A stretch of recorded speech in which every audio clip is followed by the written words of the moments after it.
لله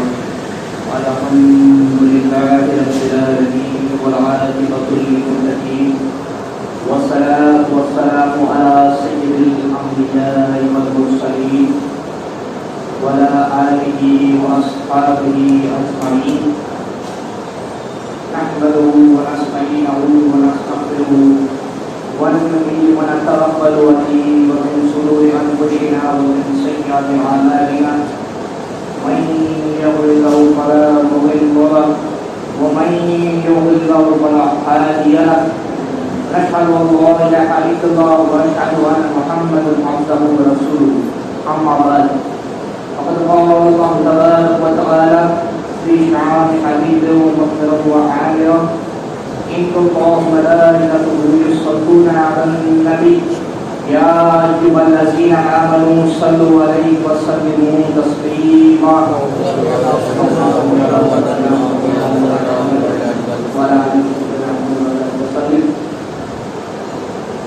والسلام عليك يا رسول الله صلى الله عليه وسلم. معزز سامعین کرام، السلام علیکم ورحمۃ اللہ وبرکاتہ. آج ہم اولیاء اللہ کی شان اور ان کی عظمتوں کے بارے میں گفتگو کریں گے. اولیاء اللہ کی شان اللہ تعالیٰ نے کیا بنائی؟ حالانکہ ان کی شان اور ان کی عظمت ہم بھلا اپنے زبان سے کیا ہی کریں، کیونکہ اللہ تعالیٰ قرآن مجید سورہ یونس کی آیت نمبر 62 میں فرماتا ہے الا ان اولیاء اللہ لا خوف علیہم ولا هم یحزنون. میرے اولیاء اللہ کو نہ کسی کا ڈر ہے نہ کسی کا خوف ہے. اور جن ولیوں کی اللہ تعالیٰ اپنی پاک اور اتنی بڑی کتاب میں ذکر کرے، ان اولیاء کرام کی تعریف یا ان کا ذکر ہم اپنی زبان سے بلا کیا کریں؟ اتنی ہماری اوقات نہیں کہ ہم ان کی شان کے بارے میں بات کریں. تو آج ہم ان اولیاء میں سے ان کے بارے میں بات کریں گے جن کی نسبت اس مسجد سے ہے، اور اس مسجد کا گنبد وہ بھی ان کی نسبت سے ہے. اور 25 صفر ان کا یوم مثال بھی ہم مناتے ہیں، ان کا دن مناتے ہیں. اعلیٰ حضرت امام اہل سنت مجدد دین و ملت پروانہ اسم رسالت شاہ احمد رضا خان فاضل بریلوی رحمۃ اللہ تعالی، ان کا ہم دن بھی مناتے ہیں. اور اللہ تعالیٰ نے ان کو اتنی علم اور اتنی نعمتیں دے کے دنیا میں بھیجا کہ ان کے علم کی اگر ہم بات کریں تو ہماری زندگی بھی شاید کم پڑ جائے، کیونکہ ان کو اللہ تعالیٰ نے اتنا علم دے کر بھیجا تھا.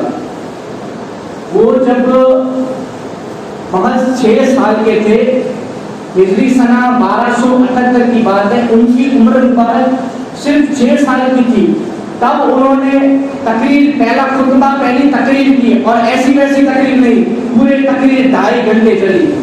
آپ سوچئے 6 گھنٹے کا اگر کوئی چھوٹا سا بچہ ہو، ان کو 5 سے 10 منٹ کی تقریر بھی اگر کرنی ہو تو مشکل ہو جاتا ہے. انہوں نے 2.5 گھنٹے تقریر کی پورے. اور جب ان کی عمر 13 سال 10 مہینے کی تھی، ہجری سنہ 1286 کی بات ہے، تو 13 سال اور 10 مہینے کے عمر میں انہوں نے پہلا فتویٰ لکھا. اس کا مطلب کہ اتنی چھوٹی عمر میں وہ مفتی بن چکے تھے. آپ سوچئے 13 سال اور 10 مہینے کی عمر میں اعلیٰ حضرت فاضل بریلوی رحمۃ اللہ تعالی مفتی بن چکے تھے. تو اللہ تعالیٰ نے ان کو اتنا علم عطا کر کے بھیجا، اتنی ان کو عظمتیں دی کہ وہ زمانے کے مجدد بنے. حالانکہ اللہ تعالیٰ نے ان کو بچپن سے ہی زمانے کا مجدد بنا کے بھیجا تھا، تبھی تو بچپن سے ہی اتنا علم تھا ان کو. اور انہوں نے اپنی زندگی میں 1000 سے محض زیادہ کتابیں لکھی.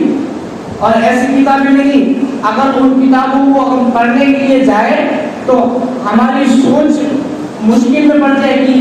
کتنے بڑے حوالے دیے، ایسی ایسی کتابیں انہوں نے لکھی.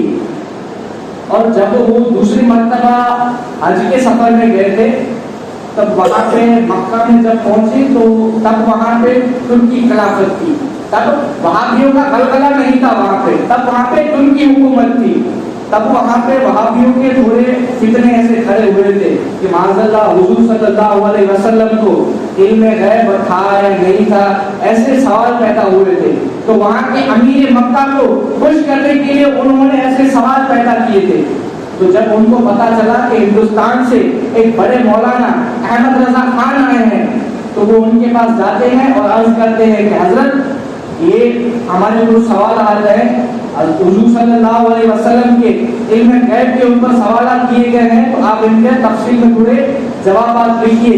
قسم خدا کی اعلیٰ حضرت نے وہیں پہ قلم اور پیپر اٹھایا اور لکھنا شروع کیا. 8.5 گھنٹے لکھتے رہے اور 200 پنے کی اتنی موٹی کتاب لکھ دی الدولۃ المکیہ بالمعرفۃ الغیبیہ. اعلیٰ حضرت نے 8.5 گھنٹے میں اتنی موٹی کتاب اسی وقت لکھ دی. اور آج ابھی جب یہ کتاب کمپیوٹر میں آج کے پرنٹنگ مشین میں چھپنے کے لیے گئی تو اس کتاب کو چھپنے میں 14 گھنٹے لگتے. تو آپ سوچئے کہ ان کو علم اور ان کی علم کا عالم کیا ہوگا کہ 8.5 گھنٹے میں خود سے کتاب لکھ دی. اور ایسے بھی نہیں، ان میں قرآن کے حوالے بھی موجود تھے، حدیث کے حوالے بھی موجود تھے اور 70 دلائل تو خود سے دیے تھے. اور ایک بات عجیب ہے، نہ ان کے پاس کوئی ساتھ میں قرآن تھا، نہ کوئی حدیث کی کتاب تھی، نہ کوئی اور کتاب تھی. انہوں نے جتنا اپنے ذہن میں آیا اتنا عرض کر دیا اور اتنا لکھ دیا اور کہتے ہیں کہ اللہ نے میرے ذہن میں جتنا عطا کیا اتنا میں نے لکھ دیا. باقی اللہ جسے چاہے علم عطا کرے اور جسے چاہے علم ان سے حاصل کرے.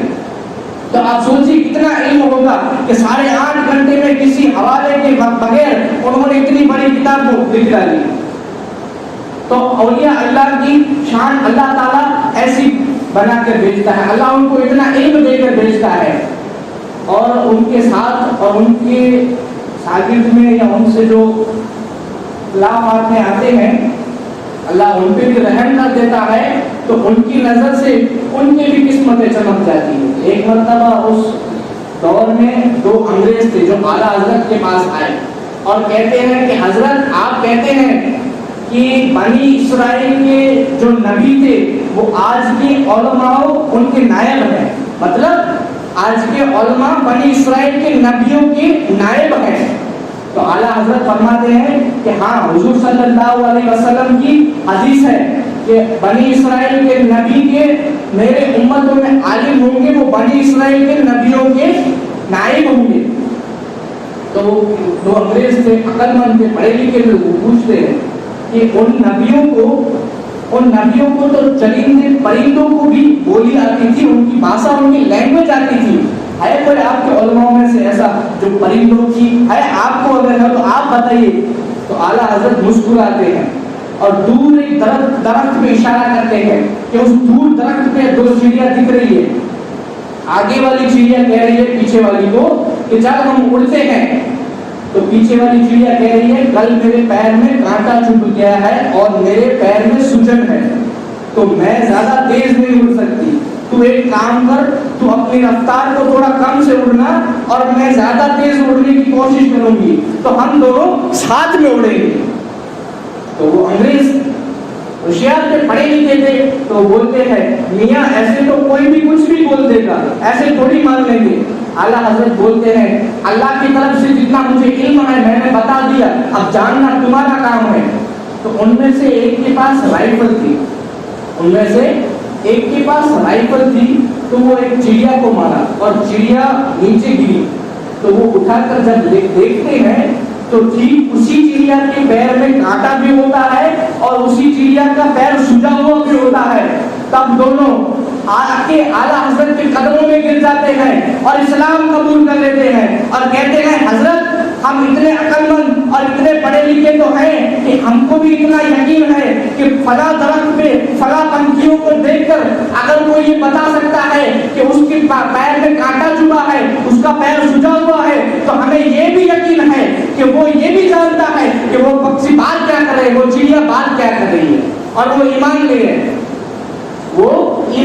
دونوں اور دونوں مسلمان ہو گئے. کہتے ہیں نا نگاہ ولی میں وہ تاثیر دیکھی، بدلتی ہزاروں کی تقدیر دیکھی. اولیاء اللہ کے ساتھ اگر ان کی نظر پڑ جائے اور اللہ کا رحم ہو جائے تو ایسی تقدیریں بدل جاتی ہیں. تو اعلیٰ حضرت کی علم کی اگر ہم بات کریں تو ان کو علم اتنا تھا اور اتنی کتابیں لکھی کہ ہم ان کی کتابوں کے صرف نام لینا تو بھی 1 گھنٹہ نکل جائے گا. 1000 سے محض زیادہ کتابیں لکھی اور ان کی کتابیں ایسی عظیم ہم مومنوں کو تحفے میں آئی. کنز الایمان جیسی کتاب ہم کو تحفے میں دی انہوں نے. اور فتویٰ رضویہ, آج بھی اگر کوئی بڑا سا بڑا عالم, بڑا سا بڑا مفتی اگر کوئی مسئلے میں پیش آتی ہے تو وہ فتویٰ رضویہ اٹھا کر دیکھتا ہے, وہ اس مسئلے کا حل اس عظیم کتاب سے. تو اعلیٰ حضرت کو اللہ تعالیٰ نے اتنا علم دے کے نوازا, تو ان کی علم کی تو ہم کیا بات کریں. اعلیٰ حضرت عظیم عاشق رسول ہے, اعلیٰ حضرت باغ محبت کا پھول ہے, اعلیٰ حضرت قاری ہے, اعلیٰ حضرت عالم ہے, اعلیٰ حضرت نعت خوان ہے, اعلیٰ حضرت شاعر بھی ہے, اعلیٰ حضرت مفتی ہے, اعلیٰ حضرت قرآن کے مفسر ہیں, اعلیٰ حضرت حدیث کے محدث ہیں, اعلیٰ حضرت زمانے کے مجدد ہیں, اعلیٰ حضرت خطیب ہیں, طبیب ہیں, عاشقوں کے دل کے قریب ہیں, اعلیٰ حضرت خدا کے حبیب کے بھی حبیب ہیں.